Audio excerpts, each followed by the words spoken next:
Welcome to the Denison Forum podcast. I'm Mark Turman, Executive Director of Denison Forum and host for this special series that we're running right now called Politics Discerned Differently. We hope that this series is encouraging as well as equipping to you as you navigate through this unusual and historic time in our country and in the next political season that leads up to an election in November. Obviously, lots to think about right there, and we hope that this series has been and will continue to be helpful to you, and that you'll recommend it to others as well. We not only have this podcast, but we also have a number of other resources that you can find at our website, which is denisonforum.org/election. You'll find articles, podcasts, and other resources that not only we, but also our friends in ministry have put together that we think could help you, help your small group, help your family, help your church, help your pastor, however you want to engage those and use those. Again, denisonforum.org/election. And so today we're going to have a unique conversation. We're going to turn the tables a little bit and have a conversation about politics being discerned in the context of families and church families particularly. And joining me today for the conversation is Micah Tomasella. Micah is Advancement Officer for Denison Ministries. He's a graduate of Dallas Baptist University, also has a background not only in local church ministry, but also in finance, real estate, and other nonprofit work, and is one of the most exciting people that you'll ever come around to meet. He is married to Emily, and they have two awesome, beautiful daughters. So, Micah, welcome to the podcast. Wow. Thank you so much for that introduction. That was very, very kind. So did I get it all correct? Like you said, I needed to get it correct. You absolutely got it right, man. You're speaking to me very kindly today. I appreciate it. So just for everyone to have context, Micah and I are very much kindred spirits in various ways about ministry. Can I say it that way? Sure, absolutely. Yeah, we are friends. We are friends, and we are separated by a few decades. So if that helps anybody to think through the conversation a little bit, right. I thought about saying I was old enough to be your dad, but I just didn't really want to go there. I mean, it might be closer to grandpa. Well, easy now. Easy. You're about to get into trouble, Micah. So, but we have certainly a passion for ministry. We have a love for Jesus and for our walk of faith. We're grateful to get to work at Denison Ministries and Denison Forum and to get to work in these environments. We went to similar schools, not the same school, but sister schools in many ways. So we have some similar experiences there. We both have local church experience. And I haven't asked you this question, but have you seen politics show up in any of your family friendships in a tense way? Yes, absolutely. I mean, I think we can look back to the 2016 election, but then I think we can even look even 4 years ago during COVID. Issues that I feel like used to not be politicized or be political issues where you would feel a certain way. And if you feel a certain way about this topic, like COVID restrictions, for example, however you feel about that is probably what your political affiliation is, right? Yeah. So there's been this shift that I've noticed in my family, when I've worked at churches, just in my environment as a millennial. Everything has become politicized to the point to where however you feel about even one topic politically can really define you in someone else's mind that you're having a conversation with. But we're all complex and there's a lot to us. And so yes, in family relationships, in friendships, and in church, and I would say it just became incredibly prevalent 2015, 2016 to now, and we've just kind of steamrolled into where we're sitting here in 2024. Yeah, it's really been odd in many ways, and certainly been that way in my family. I can remember growing up that, I came from a large family in East Texas, and we were almost always aware of politics in one way or another. I can remember, like the first time I ever saw a political pin that you would put on your clothes was when Richard Nixon was running for office. Okay, and I can remember thinking, what was that, and where did this stuff showed up at the house somehow? I don't even know how. I was maybe 10, 12 years old at this point. But it looked like stuff you would bring in from New Year's Eve. There were horns and hats and buttons and all that. Well, it was political paraphernalia from the Nixon campaign. I remember we had very close friends that we grew up with, all the kids in this family, and we did family vacations together. We did everything together. And when Jimmy Carter was running for president, it was clear that they were supportive of Jimmy Carter, and my parents, at least one of them, as far as I could tell, was not. And so many people may remember that Jimmy Carter was a peanut farmer from Georgia. And my parents, as a joke, just purely as a good-hearted joke, got a statue of Mr. Peanut and sent it over to them as a way of just joking with them about the election. And so these things were just kind of always in the air. But then I later met and married my wife, and I was part of her family for decades. And there was never a political conversation there of any kind. But like you said, in the last 10, 15 years, people that are in my family and in some of my circles of friendships who never seem to have a single bit of interest in politics now have very bold, sometimes strident, sometimes angry opinions. Right. Really 0 to 100. Yeah. Right. It's not like it was this gradual progression. It was just all of a sudden we wake up and everything's just different. Right. Everything's just different. Right. Yeah. And I know people who have text threads where certain people are on their text thread because they can say certain things in this text thread, but they can't say them in that one. Don't know if you're seeing those kinds of things or not, but it's just really become divisive. And even to the point now where it doesn't feel danger, or it doesn't feel safe as like it used to feel safe to have a conversation even around the family dinner table or at Thanksgiving or something like that. One of the things we wanted to talk about was, does it feel safe to talk about politics at church? We'll get to that in a little bit. Mm-hmm. But it really starts with, does it feel safe to have these conversations at home? Right.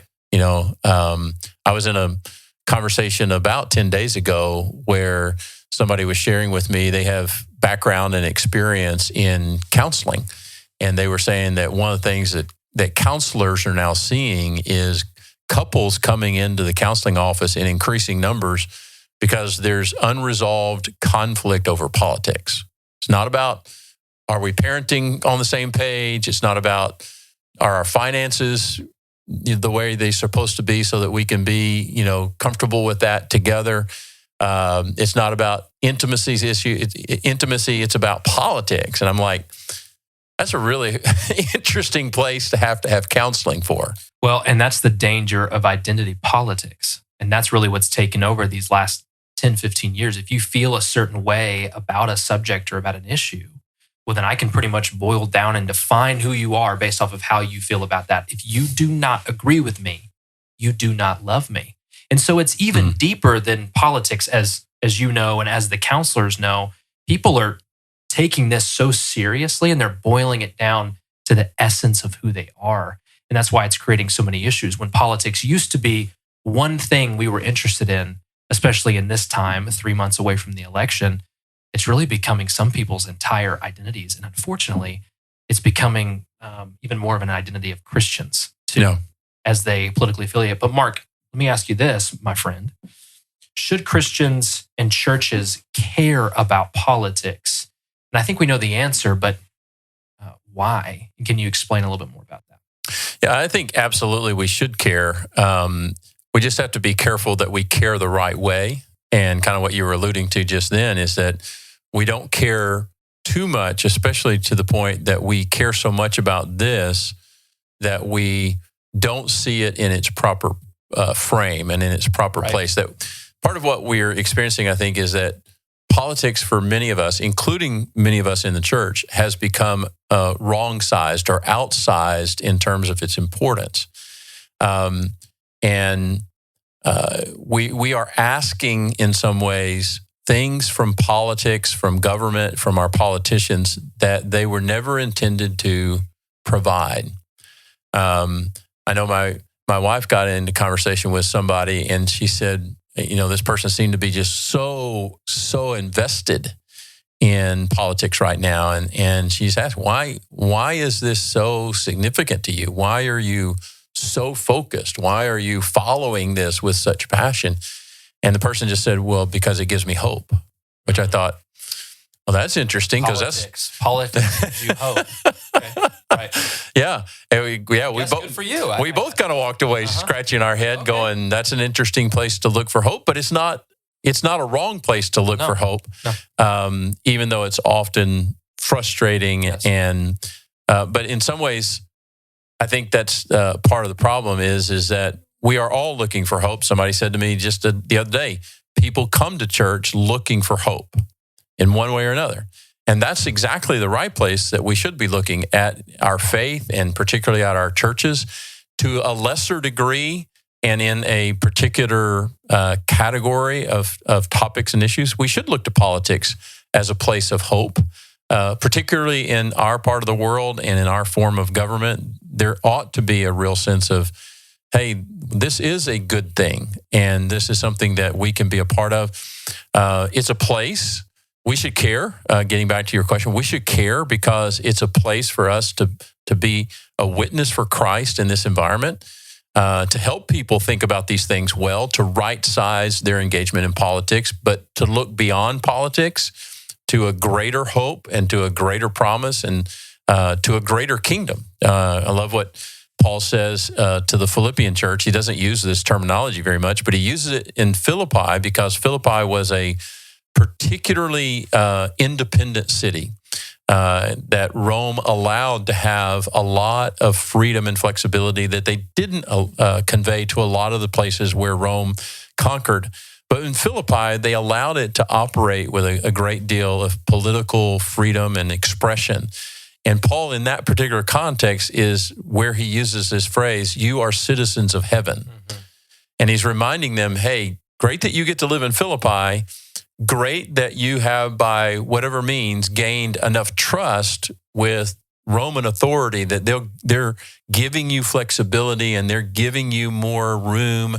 They're giving you some opportunity to self-govern in some ways. That's all great.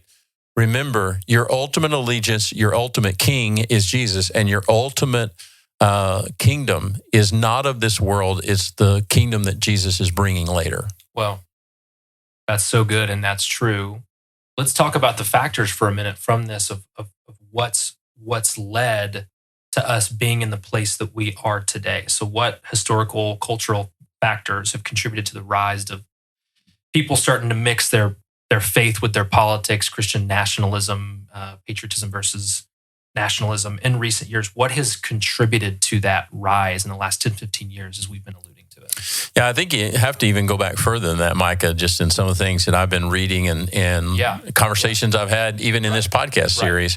We didn't get here overnight, right? We didn't get here overnight. Right. And that things like this move, they move over decades, if not longer. And it really is an application of that idea of like, how does a business fail? Well, very, very slowly for a long period of time and then very suddenly. How does a marriage fail? Well, usually, as my pastor used to say, more marriages fail by erosion than by explosion. But there's usually a combination. There's usually a long number of years of erosion that then culminates in some kind of a cataclysmic event that brings the end to the relationship. But nobody ever gets married, wakes up and says, I want to be a divorced person. It happens over a long progression. And we could date this in a lot of different ways. Dr. Dennison talks about this in a number of different contexts. Dr. Ryan Dennison, who has a degree in church history, can help us with this as well. But even this week, Dr. Dennison wrote a couple of articles that reference 1960 kind of as a place for us to look at. Why is that? Well, a couple of things happened in 1960. We somewhat mark the beginning of the quote-unquote sexual revolution at 1960. Right. The reason for that, at least two reasons, is 1960 is when birth control becomes an available opportunity. And so now, because of birth control, that becomes increasingly more available. People can have sex outside of marriage or within marriage with less risk of pregnancy and children that they didn't intend to have. We also see at that immediate same point, the arrival of pornography. I think it's 1959, right about then, when Hugh Hefner founds Playboy magazine, and pornography starts to become exponentially available and will only increase up until our day. And then we also start to see that simultaneous to that, or correlated to that, people start moving away from their faith. And we start seeing really a replacement kind of faith, what has sometimes been called secularism. And those two things cannot be separated from each other and have only accelerated. I just finished reading a book that was written by a couple of pastors in Florida called The Great Dechurching. Mm-hmm. And in this book, it's been out about a year or so, they describe how in the last 25 years, which has basically been the bulk of the time that I've been in ministry, that almost 40 million Americans have left the church. 40 million adult Americans have left over the last 25 years. And we're seeing that. All the research points to that. And even though there are some churches, particularly large churches, that have large numbers of people, we are seeing a decline in overall faith engagement within our country, and that means that people are probably looking for hope in other places. Right. Now, some of the reasons people left church are legitimate. There have been all kinds of reports, and unfortunately, it breaks our heart to see stories of leadership failure within the church, of scandal, child abuse within the church, other kinds of abuse within the church. And some of those reasons are totally understandable, but that's not the whole story about why people have seemingly deprioritized their faith. But that doesn't mean they were in any way less interested in hope, and they've gone looking for other sources. I think some of us have gone looking for that in politics in an inappropriate way. Mm. Well, I mean, Scripture tells us that we're knit together in our mother's womb, and then we know that we're created on purpose and for a purpose. And so when I think about these topics that we're discussing, this is really just human nature, our sinful nature taking course, right? It's this replacement theology, like you said, like you've alluded to, that when we're not attending church, when we are in places and spaces where we're less known and where we have less places where we belong because we've deprioritized that, we look for places to belong, to have a voice, to be heard, to hear other perspectives. And that in and of itself is not a bad thing. It's actually beautiful. It's God's design. We're not meant or built to live life alone. So when we stop going to church, when we stop prioritizing our faith, when we stop running after Jesus, or really in general, running towards whatever your theology was or is, you're going to, just by human nature, just by the way that you were built and created, going to try to find somewhere to belong, right? Because people are more afraid and more lonely and disconnected in this season. People, as you said, are less religious and faith-oriented. And as you mentioned earlier, Christians and people in general have wrong expectations of government and ask more of their government or for more from their government that simply a government just isn't able to provide. Like, right. Hope is an interesting concept, and I think that that's great. But ultimately, that hope's going to come from Jesus. Yeah. So I'm curious, since you are somewhere in the neighborhood of 30 years younger than me, what's your perspective from the standpoint of, did it feel, Micah, to you, did you notice that there was a real turning point in our culture? And you picked the time, 5 years ago, 10 years ago, 15 years ago, but like when you were in your teens, how aware were you of politics or an election? What was that like when you were in your 20s? When I remember going to college, and being at college and being aware at a whole new level for the first time in my life about politics, because this was the Reagan-Bush era. And it just like, it's like, oh, this must be what college is like. Now you're aware of these kinds of things on a whole new level. But what was it like in your experience over the last 15 or 20 years for you? And I guess what I'm saying is if we're going to say that there's something different now, Does it feel different to you? Did you feel a turn? Of course.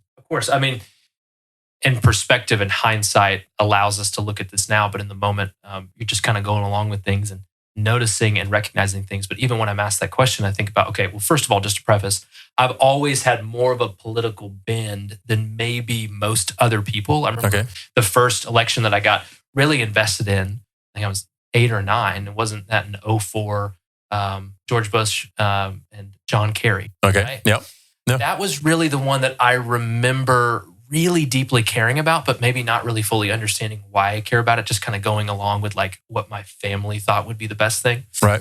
And then I remember in 2008, McCain and Obama, right? And then I remember that was where I think I really kind of noticed a difference from 2004 to 2008. But I'll tell you what really makes all the difference now. From 2008 to then 2012, and then really from, I feel, 2012 to 2016, leading into the 2016 election.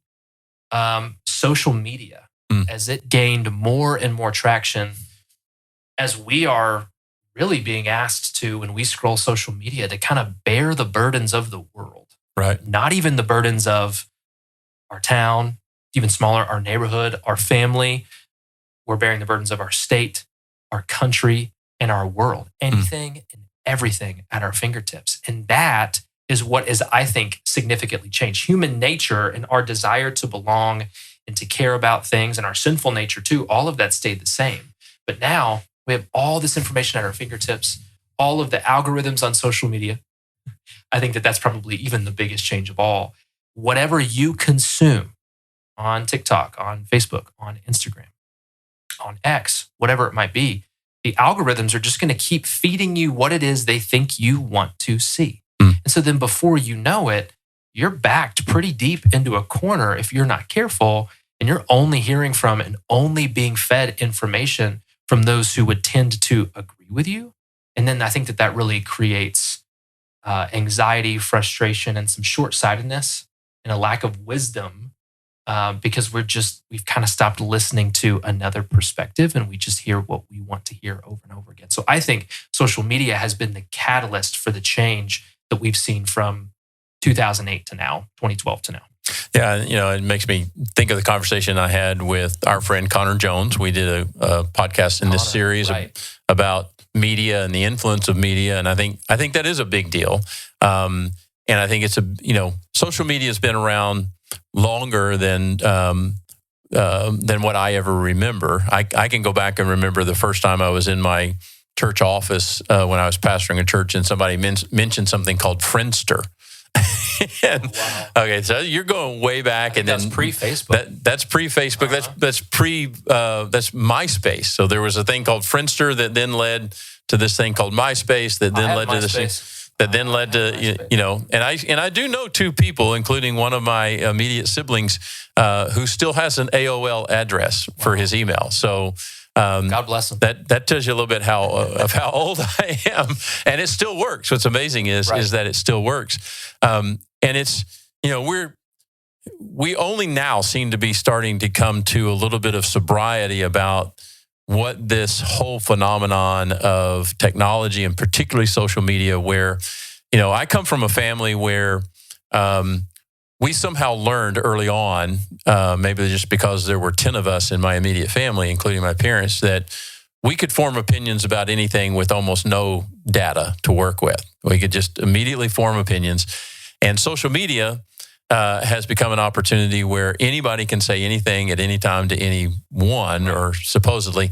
But like I said, we didn't immediately know, or at least I didn't immediately know, that when I was on social media, especially in the early days, I wasn't talking to everybody, but there was actually an algorithm that was learning me and would then start feeding stuff back to me, okay? And just knowing that and learning and starting getting our minds around the reality that in a technological and social media reality, you are the product. You may think you're looking for products on the internet, and certainly you are, but from the standpoint of social media, your attention is the product that they're looking for and the product that they're going to play off of. Because in some sense, Facebook, X, that type of thing, in some way, those companies don't really care who you vote for. They probably, at some level in their company, they care about who gets elected into Congress and into the presidency, that type of thing. But what they really care about on a day-to-day basis is making their company successful and profitable. There you go. Money. Right. And they do that by getting your attention and selling your attention to advertisers that keep their company going. Yep. And we're just now starting to, at least in a large scale from what I can tell, get our minds around that. And that's why what we're starting to see now is a great deal of attention to how do we reclaim our privacy in some ways. And I don't think that's a bad thing. I think there's some really healthy things about that, and will help us, I think, hopefully have a better perspective on politics as well as a better perspective on everything. So, well, I mean, with that there's going to have to be some sort of a correction. We dove straight in. We were all engaging in social media in different ways. And then you're right, here just recently, it's like, man, these algorithms and then these large companies that own all the social media companies, right? Like one owns all of these, right? And there's this political interest, this money interest, all that. So, I mean, at a certain point, we just have to course correct. And on a positive note, I do think that we're seeing that kind of across the spectrum. But Mark, I wanted to ask you, can you define Christian nationalism and the issue in that? And then really, what's the difference between that and patriotism? Yeah, and I love the idea of patriotism, obviously, which is just being very grateful. For me, patriotism is being very grateful for the place where God has decided that you would be born, and for most people, live out your whole life. Most people don't want to either be required to or on their own pursue a life in a place outside of the place of their origin. Mm-hmm. Even we can talk about immigration as a big, huge issue, like you said, that people get identified simply because they have a particular view of immigration. Most of those people that are coming into our country, or at least a lot of them, maybe I shouldn't say most of them, but at least a lot of them are coming because they're coming out of very desperate situations, right, and they're looking for a better place to survive and hopefully to thrive. But most people want to stay in their country of origin and usually in their communities of origin in many ways. And that sense of being grateful for that and being hopeful, as well as being proud, just simply proud in a healthy and holy kind of way.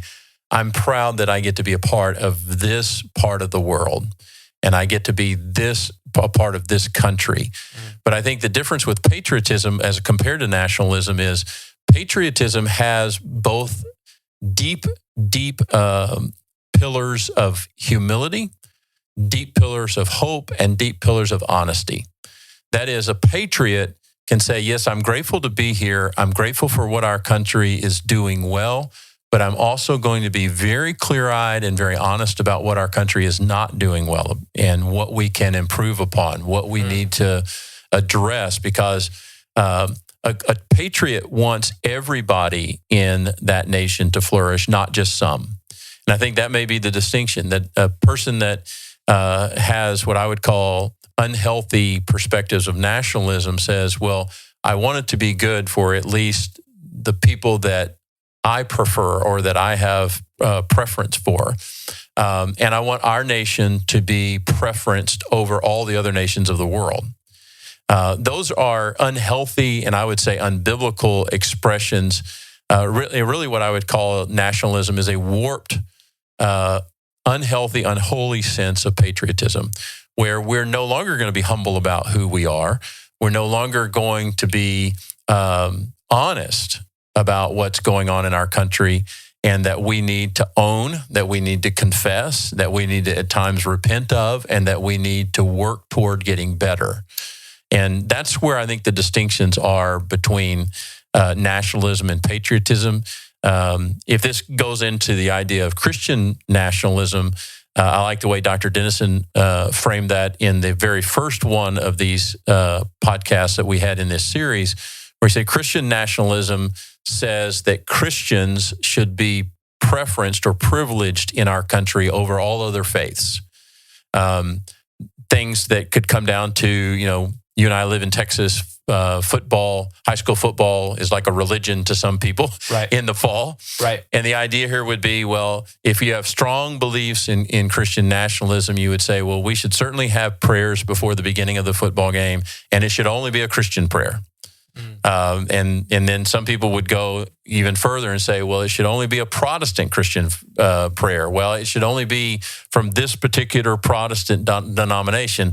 And that starts to have the idea that Christian nationalism says it should be that way. And we should never allow a person from another segment of faith or from another faith altogether.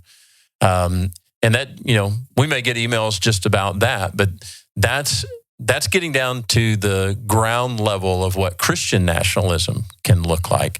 And we all ought to have a respectful and clear-eyed understanding that, yes, our country was founded by people who, by and large, had a Christian understanding and a Christian orientation.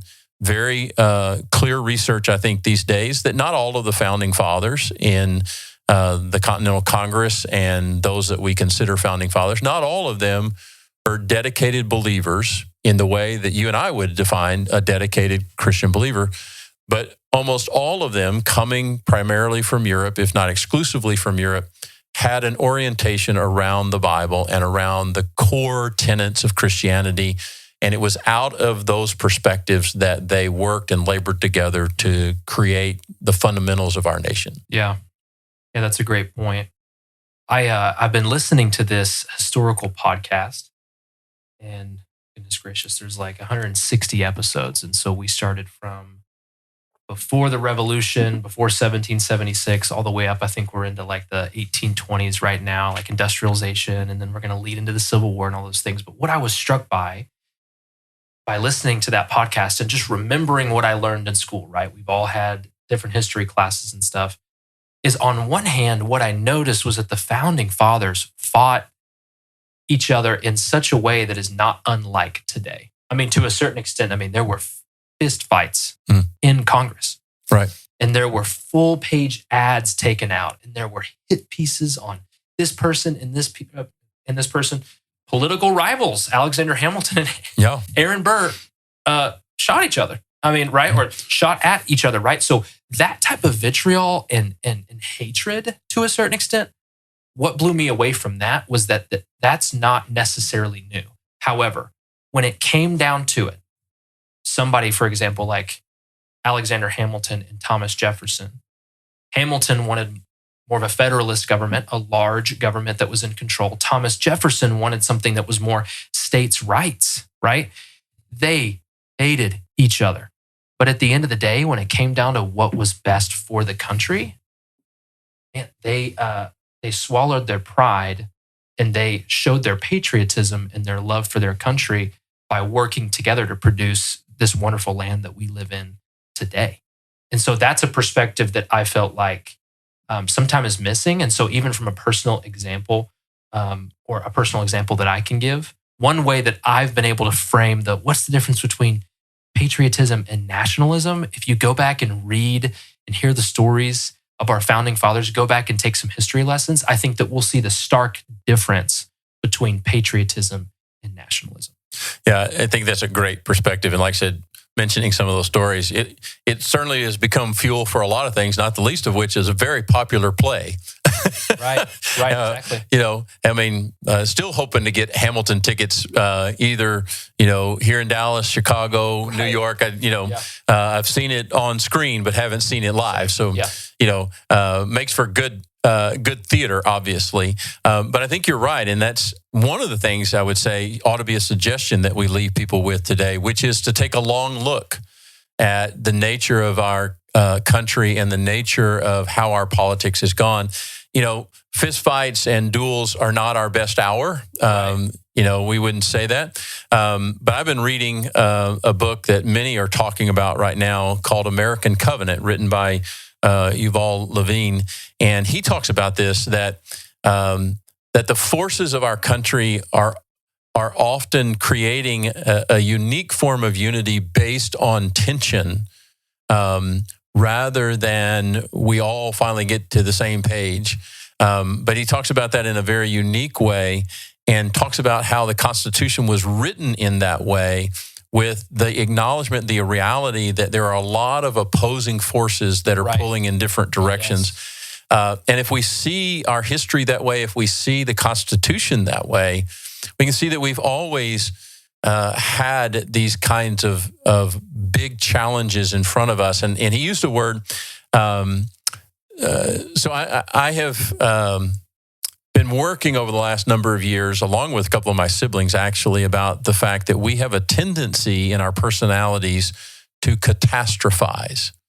That is, to see any situation as in just about its worst light. Right. Okay. And that the world. Right. Yeah, that we're always on the edge of just completely disintegrating in one way or another. Yeah.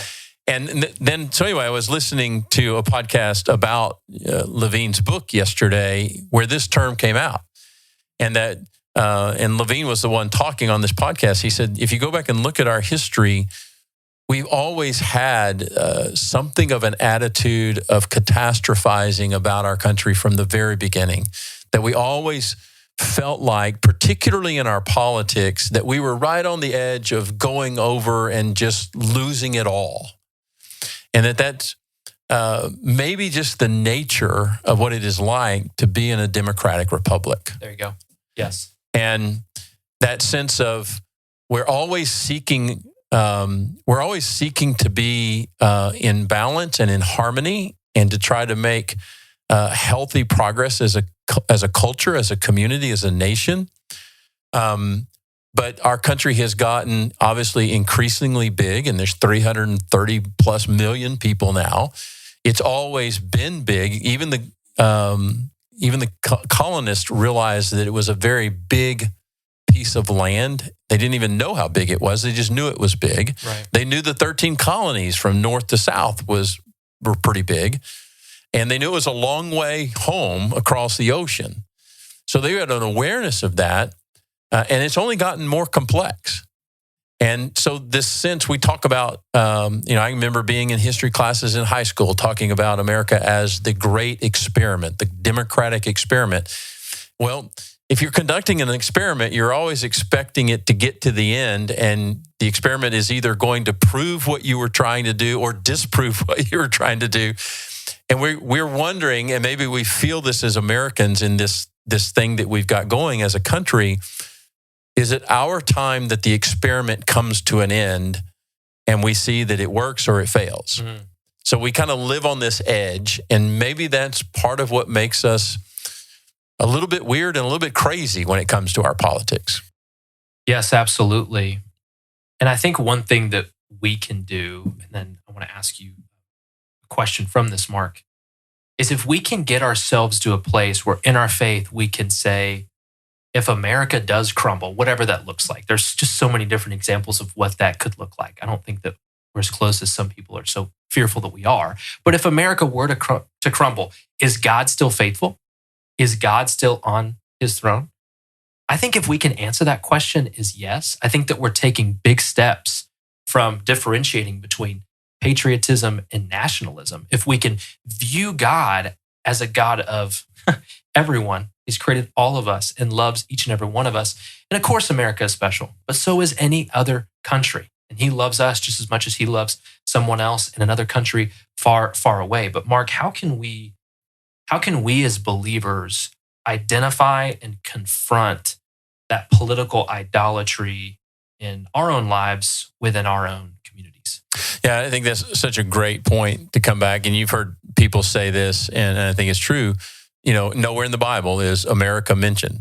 Now, some theologians would argue with that and would try to connect dots that I don't think are connected. Yes. But we have to remember that there is ultimately going to be only one kingdom, and that is the kingdom of Jesus. And he is going to be the king.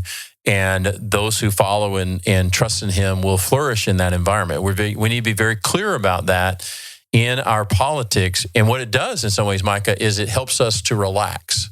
It helps us to have a hope that is beyond any one organization, any one nation, any one politician, any one system of government, that we can look through all of these things that we can be grateful for and a part of, but we're looking forward to a future that is beyond words for us to understand or comprehend at this point.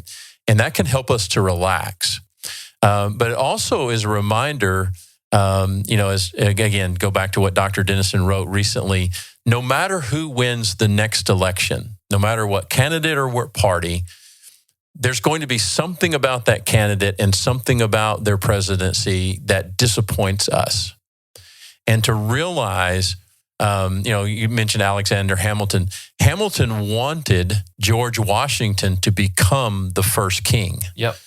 He didn't want him to be a president. He didn't want him to leave after 2 terms, which is one of the reasons that George Washington has to be the greatest American, is because he could have been king. He certainly could have been president for as long as he wanted to.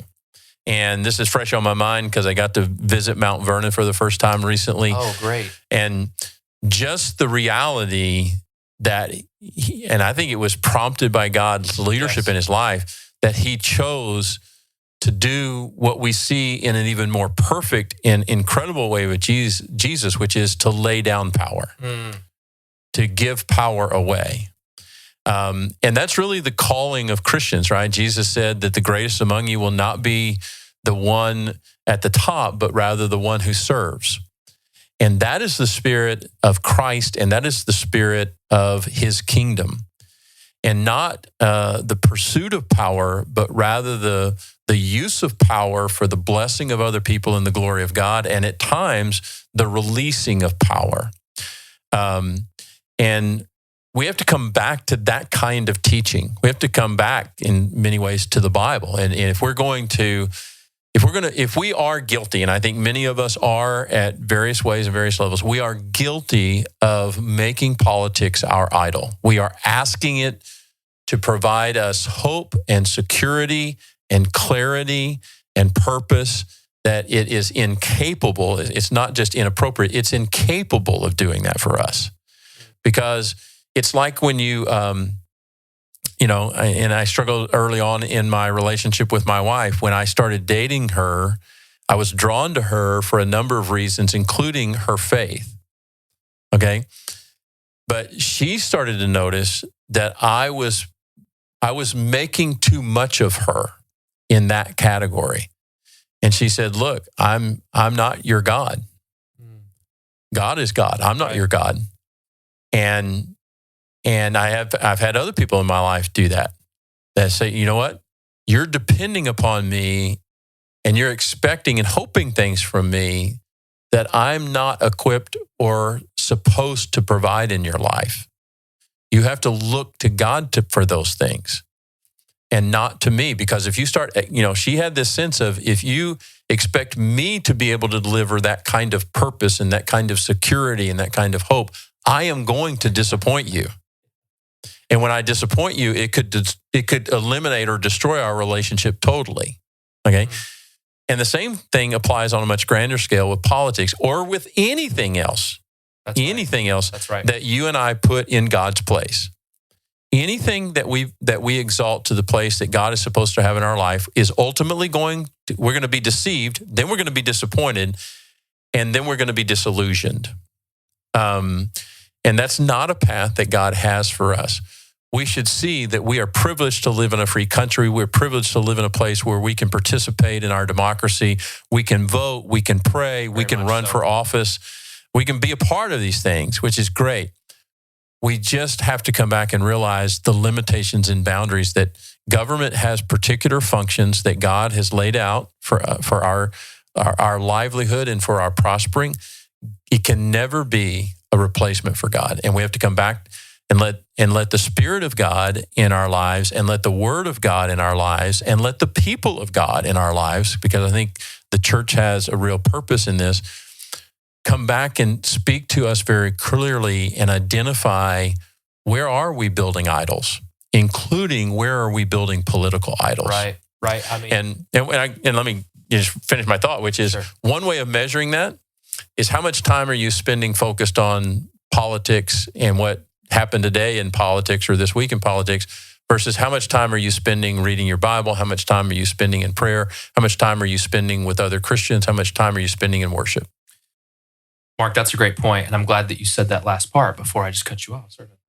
I think when I look back, because I always have had such a tendency personally to get really invested in politics. Even in high school and then earlier on in college, I helped volunteer for certain like local campaigns. Had people tell me out of high school and in college, hey, you should run for office one day. And you asked me that today. That is literally the last thing that I want to do. However, I remember a buddy of mine, my sophomore year of college, told me, you are spending so much time talking with people about your political ideology or what you think about a certain issue. When's the last time you shared your faith with somebody? Oh, wow. Yeah. When's the last time you led when it came to a conversation with Jesus, as opposed to a candidate or an ideal that you're passionate about? And I will tell you what, I'm so thankful for that friend, because a shift really took place in my heart and in my life early on in college when he asked me that question. And I think I'm growing. We always will be growing to put politics in its right place. And sometimes it kind of ebbs and flows. But I had a very similar experience in a different way of understanding the place that politics and really anything else has in our lives when it comes to our faith and when it comes to following Jesus. That is first and that is paramount.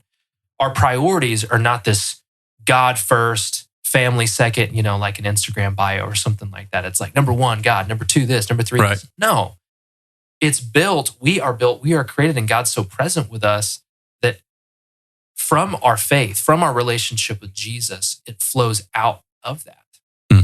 Our politics, our family, our relationships with others, our jobs. And it is just human nature, no matter what it is. If in this time we're stressing out about politics and we're getting our identity in politics, it will shift probably to something else other than God. We are naturally looking for something else other than what is clearly the answer. And so it might be politics in this season. It might be something totally different in the next. Yeah, absolutely. And we have to realize that, the Bible over and over again calls us to live by faith. And it calls us to live by faith in Jesus. But we are, because of our fallenness, we are addicted to living by sight rather than by faith. Now, faith is not an invitation to blind trust. Right.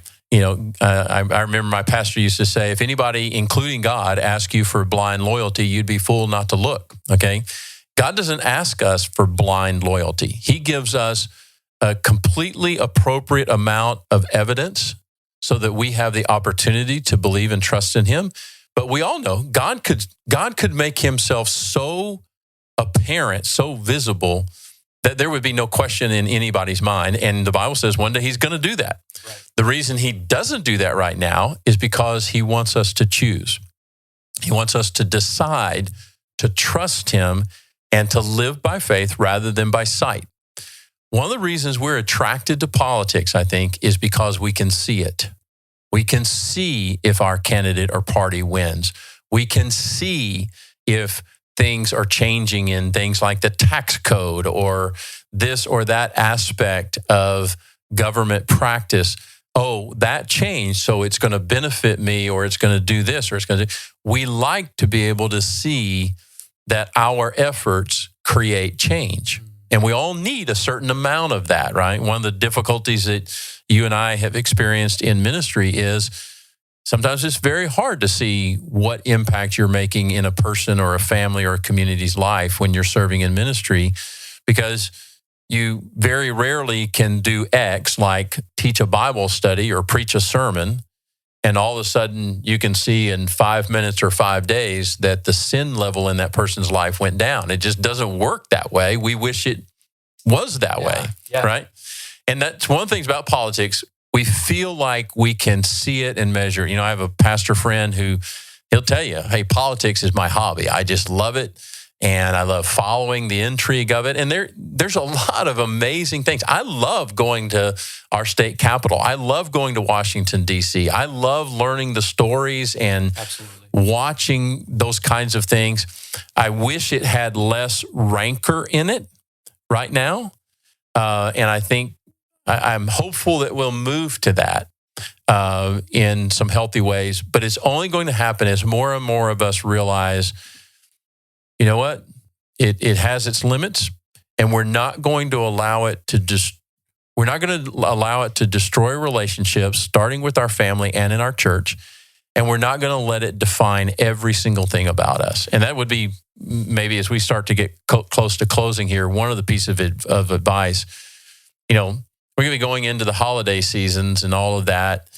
If it comes down to either having a conversation about politics or creating deep breaks within relationships with either your family or friends, I say, just don't talk about something else. Talk about sports. Talk about faith, like you said.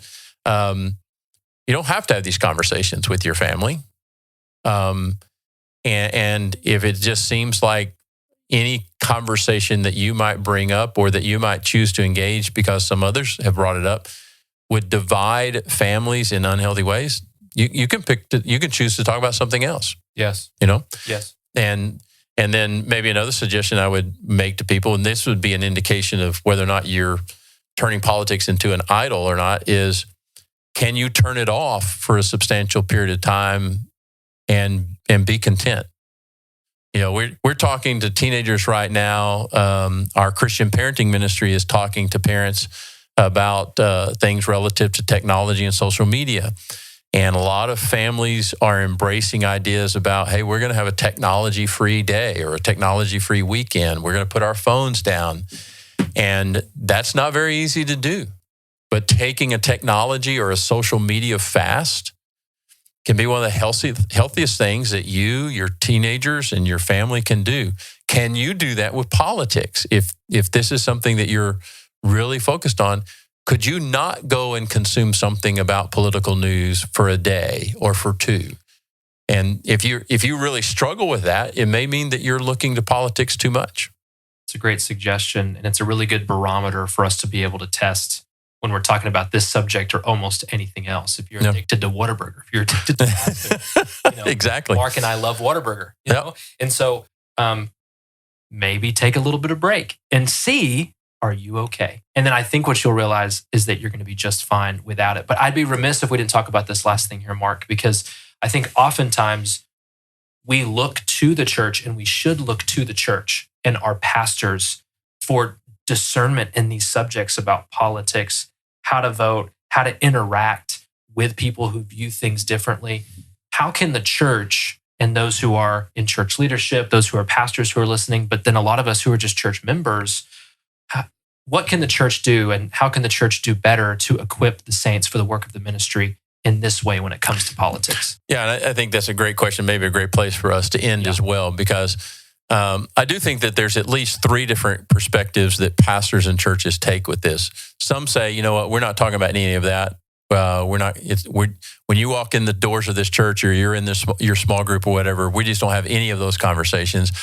Others go to the complete other extreme and do what I also think is unhealthy and inappropriate, which is they're going to tell their people, this is how you should vote for policy. These are the people you should vote for. And they're out on the front lines endorsing candidates. I don't think that's a healthy perspective. I think it's somewhere in the middle. And I think the main thing, and this is really a big theme, if you will, for all of this information that we're trying to create, podcasts and articles and that type of thing that's on this website that is available to people, is we want them to be equipped. We want them to take their faith and the fruit of the Spirit of love, joy, peace, patience, and kindness, goodness, self-control, and take those into all of these conversations. If any of us is thinking, well, you know what, yes, I love Jesus and I want to be a healthy Christian, but this is politics, and so Politics is different, and so we're going to carve this out, and I can behave however I think I need to behave in politics to achieve what I think is the right goal, winning an election or whatever the case might be, and it doesn't matter how I get there. That is a completely unholy way to think about this area and any area of your life. You can never turn your faith off and not be a Christian for a moment or for a period of time while you engage in politics or you engage in business or you engage in something else. You're a Christian. If you're a Christian, you're a Christian 24/7, 365, every minute of every day. And the goal, the opportunity here is to take your faith, and that is a way of saying taking Jesus into every one of these conversations and realizing that the most important thing is that your testimony that points people to Christ is as important on this side of the election, and it needs to be just as important on the other side of the election. So how do you conduct yourself as a follower of Christ, full of humility and hope, as one of our friends says in their small group material, full of humility and hope? I'm going to bring my relationship with Christ and the truths of the Bible as I understand them into every conversation, every situation. And I'm not going to be so arrogant as to tell somebody that they have to vote for this person or that person or this thing or that thing. I'm going to encourage them to take their concerns, their questions, and their decisions and bring them to God in humble and hopeful faith and say, God, you show me what I'm supposed to do and how I'm supposed to participate. And if we can follow that, I think that's the work and the testimony of the church. Some people are going to say that's too far. Other people are going to say that's a cop-out and a bailout. I think that's the calling, because that famous admonition, this too will pass, will apply here. Yes. We will move past this election. We will move past whoever becomes president. And one of the benefits of being 30 years older than you is having that perspective even deeper, that God's been faithful in the past, God will be faithful in the future, and God will take care of us no matter what happens. That's another great, beautiful verse out of the first chapter of Philippians. Paul says to the church there, whatever happens, conduct yourselves in a way worthy of the name of Christ. That's the goal for us every day, every moment. So I think we got to land it there. Yes, absolutely. I think so. This has been such a good discussion. There is a part of us, there's this duality that takes place where we want, maybe not even consciously, we operate differently. Like we might be different at work than we are at home, or we might be different when we're engaging with somebody politically on social media than we are in conversations with friends. Let's seek to bring it all under the banner of Christ when it comes to our heart and our minds. Submit it all to Him, renew our minds in Jesus, and let's earnestly seek God about what areas in our lives are we living differently? Are we not living like Christ? And I think if we take that inventory, politically, some of us might be living just on an entirely different planet than how we are. We're almost acting different than who we are, and we're definitely acting different than who we're called to be. But Mark, this has just been such a great discussion. I appreciate it. Hey, well, thanks for taking the time to be with me, Micah. And I want to thank our audience for listening to us today. And we hope that you'll be more equipped, and I said encouraged, as you participate and navigate through this current political season, and keep your eyes focused on Christ.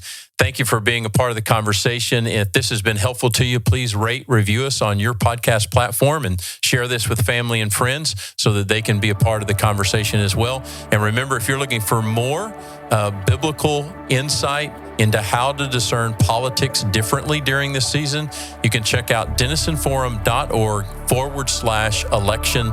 You'll find this podcast and other resources there for you, for your small group, and for your church. God bless you. We'll see you next time on the Denison Forum podcast.